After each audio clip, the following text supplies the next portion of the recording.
Ne bojim se, zašto se bojim? Da se bojim ne bi tu bio. Ja se trebam bojati da ja dam sve od sebe. Znači moram ostaviti srce na parketu i ako to ostavim, ako je protivnik bolje od mene, ja ću pružiti. Na tome ja uopće s tim nisam opterećen. A ne znam, mnogi sada malo to analiziraju, ali ja nisam osobno opterećen s tim.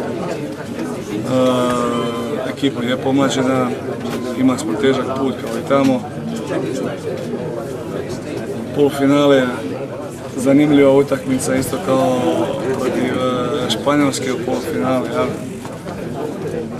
ali vidjet ćemo. Kad na kraju završimo sve, podvučemo crtu pa ćemo onda reći to je bilo to.